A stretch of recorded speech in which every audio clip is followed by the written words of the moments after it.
છેલ્લા કેટલાક દિવસોથી રોજ મારા ઘરની સામે કોઈક એક લીંબુ ફેંકીને જતું હતું. તે લીંબુમાં કદાચ કંકુ લાગેલું હતું. જોકે હું આ બધી બાબતોનો માનતો નથી અને મને આ બાબતોથી કોઈ ફરક પણ પડતો નથી. સવારે ઘરમાં સાફ સૂકી કરતી વખતે જ્યારે મારી પત્ની દરવાજાની બહારે ખોલીને કચરો ડસ્ટબિનમાં નાખવા જતી, ત્યારે મુખ્ય દરવાજાની પાસે રોજ તેને લીંબુ દેખાતું હતું. ડરના મારે તે તેને હાથ પર નહોતી લગાવતી. પછી રસ્તાની સફાઈ દરમિયાન તે લીંબુ ત્યાંથી હટી જતું કે કોઈ ગાડીના પૈડા નીચે કૂચડી નાખતું હતું. સતત એક અઠવાડિયા આવું કંઈક ઘરમાં ચાલી રહ્યું હતું. આ બધાથી મારી કોઈ પત્ની ખૂબ પરેશાન થઈ ગઈ હતી અને રોજ મારી સાથે ઝઘડો કરતી કે જાણે આખરે આ કોણ આ બધું કરી રહ્યું છે. પણ હું તેને ફક્ત એટલું જ કહેતો કે આ બધું કાળું જાદુ, ટોના ટચકા, મંત્રતંત્ર વગેરે કશું હોતું નથી. આ બધું મનનો ભ્રમ હોય છે. જો આવું કરવાનું બધું કામ થઈ જાય હોય તો એ વ્યક્તિ દુનિયામાં પોતાની મુઠ્ઠીમાં લઈ લે. જો આવું કરે તો તેને કદવા દે, તેના પોતાની મનની તસલ્લી મળે. આપણું કશું બગડતું નથી. જે થશે તે ભગવાનની ઈચ્છાથી થશે. પણ મારી પત્ની ગમે તેટલું સમજાવો, તે આ બધું ગૂઢિગત બાબતોમાં ખૂબ માનતી હતી. તેણે હઠ પકડી લીધી હતી કે હવે તેને જાણવું પડશે કે આ બધું કોણ કરી રહ્યું છે. પછી નહીં તો આપણે ઘરમાં કંઈ મોટું અનર્થ થઈ જશે. આ બધી બાબતો યકીન ન હોવા છતાં પત્નીની હઠ આગળ મારે નમવું પડ્યું હતું અને બીજા દિવસે મેં મારા ઘરના માહોલના સીસીટીવી કેમેરો ઇન્સ્ટોલ કરી દીધો હતો, જે આપણા મુખ્ય દરવાજા પાસે રસ્તા પર સુધીનું રેકોર્ડિંગ સરળતાથી કરી શકતો હતો. આ બાબતની મેં કોઈ પાડોશીને પણ ખબર કરી દીધી ન હતી અને કેમેરો લગાવ્યો છે, જેથી દૂધનું દૂધ અને પાણીનું પાણું થઈ જાય. બીજા દિવસે સવારે ફરી લીંબુ આપણા દરવાજા પર હતું અને જ્યારે એને સીસીટીવીમાં કેમેરામાં રેકોર્ડિંગ જોયું તો જોઈને અમારા હોશ ઉડી ગયા. એ લીંબુ મારા નાના ભાઈએ લાવીને મારા મુખ્ય દરવાજા આગળ મૂક્યું હતું. પોતાની આંખોથી જોયા પછી મેં યકીન નહોતું થયું કે બીજા ઘરમાં રહેવા મારો નાનો ભાઈ આવું કરી શકે. ભલે મને આ બધી બાબતો પર કોઈ વિશ્વાસ નહોતો, પણ આજે મને આ બાબતો પર ખૂબ જ દુઃખ થઈ રહ્યું હતું કે મારો નાનો ભાઈ એ મારી સાથે આવું પણ કેમ કર્યું. મારી પત્ની પણ આ બધું જોઈ હેરાન થઈ હતી. એ બંને ભાઈઓ વચ્ચે ક્યારેય કોઈ ઝઘડો કે મેળભાવ ન હતો થયો. માતા પિતા અવસાન પછી બધી સંપત્તિ બંને સરખે ભાગે વહેંચી દીધી હતી અને પ્રેમથી રહેવા લાગ્યા હતા. પણ આ બધું જોઈને આજે મારું દિલ તૂટી ગયું હતું. મને કંઈ સમજાયું નહીં, પણ મારી પત્ની ખૂબ ગુસ્સે આવી રહ્યો હતો.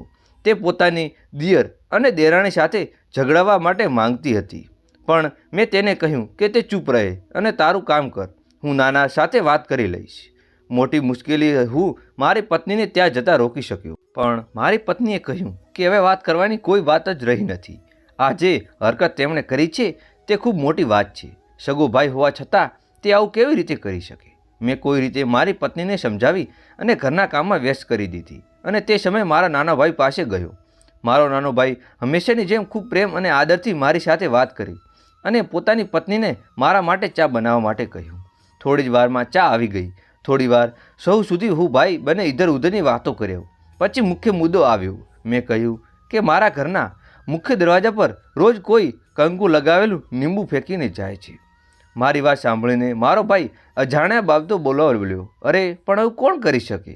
ત્યારબાદ મેં શાંતિથી કહ્યું, આ જાણવા માટે ગઈકાલે મેં મારા ઘરે સીસીટીવી કેમેરો લગાવ્યો હતો. આ વાત સાંભળીને જ મારા ભાઈના ચહેરાનો રંગ ઉડી ગયો.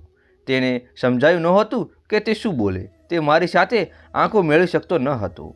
મેં મારા નાના ભાઈને પૂછ્યું કે આખરે મારાથી એવી શું ભૂલ થઈ ગઈ કે તે મારી સાથે આવું કર્યું. મેં મારો ભાઈ સ્પષ્ટ કહ્યું, જો ભાઈ, હું આ બધી બાબતોમાં કોઈ વિશ્વાસ નથી રાખતો, પણ તને આ બધું કરતાં જોઈ આજે મારું દિલ બહુ દુઃખ થયું છે. મારું દિલ 1000 ટુકડામાં તૂટી ગયું છે.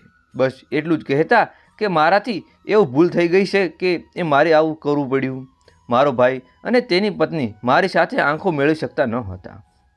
ધીમે ધીમે હલકતા મારો ભાઈએ કહ્યું, ભૈયા, તમે કંઈ જ નથી કર્યું. બસ તમારી દુકાન મારી દુકાન કરતાં વધુ સારી ચાલે છે અને મારી આવક કરતાં બમણી છે. હું પણ ઈચ્છતો હતો કે મારી આવક વધે. કોઈએ મને કહ્યું હતું કે જો હું આ લીંબુ કંકુ લગાવીને તારા ઘરની સામે મૂકી દઉં તો તને સ્પર્શ કરશો તો તેની અસર તમારા ભાગ્યને મળી જશે અને મારી દુકાન પણ તમારી દુકાનની જેમ સારી રીતે ચાલવા મળશે. બસ ભૈયા, આટલું જ હતું. હું ઈચ્છતો હતો કે મારી દુકાન પણ સારી રીતે ચાલે. હું મારા નાના ભાઈની વાતો સાંભળીને હેરાન થઈ ગયો.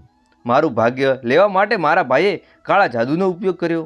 છતાં પણ હું પોતાને સંભાળીને મારા ભાઈને કહ્યું, ભાઈ, જો આ વાત હતી તો મને એકવાર મારી સાથે વાત કરવી જોત તો હું તને જાતે મારા હાથે લીંબુ ઉપાડી લોત. તને આ બધું કરવાની શું જરૂર પડત? અને કહીને મેં મારા ખિસ્સામાં હાથ નાખ્યો અને આજ સવારે મારા ભાઈએ મારા દરવાજા પર મૂકેલું લીંબુ ખિસ્સામાંથી કાઢીને ભાઈની સામે હાથ રાખ્યો. ભાઈએ જોયું કે મેં એ લીંબુ મારા હાથમાં પકડી રાખ્યું છે. જો તે આશ્ચર્યથી મારી તરફ જોવા લાગ્યો. મેં કહ્યું, જ્યારે મને ખબર પડી કે આ બધું તે કર્યું છે ત્યારે મને લાગ્યું કે ચોક્કસ તને કંઈક જરૂર હશે જેના કારણે તું આ બધું કરી રહ્યો છે. તો મારા માટે તેના સ્પર્શ કરવું જરૂર પડશે. એટલે મેં આને ઉપાડી મારા ખિસ્સામાં રાખી લીધું હતું, જેથી તારી પણ ઈચ્છા હોય તે પૂરી થઈ જાય. મારો ભાઈ ક્યારેય લીંબુને જોતો હતો ત્યારે ક્યારે મારો ચહેરો જોતો હતો. તેને યકીન નહોતું થતું કે આવું કંઈક થઈ શકશે. મેં કહ્યું, તું મારો નાનો ભાઈ છે અને તારા માટે હું કંઈ પણ કરી શકું છું. બસ એકવાર વિશ્વાસ રાખીને મારી સાથે વાત કરતી જોત તો હું તે વખતે તારું આ લીંબુ અને કંઈક કંકુ મારા ખિસ્સામાં રાખી લોત, જેથી તારું ભાગ્ય પણ મળી જાય. આ સાંભળીને મારો ભાઈ શરમથી જમીન પર પડી ગયો. તેને કંઈ સમજાતું ન હતું. હું હવે મારા ઘર તરફ જતો હતો અને એમ કહેતો હતો કે જો ફરી ક્યારેય કોઈ પણ વસ્તુની જરૂર હોય કે કોઈ જાદુ ટોનાનું કરવું હોય, તેના મારા કંઈ ફાયદો થાય તો તે સીધા મારી સાથે વાત કરજે. હું વચન આપું છું કે હું તારી પૂરી મદદ કરીશ.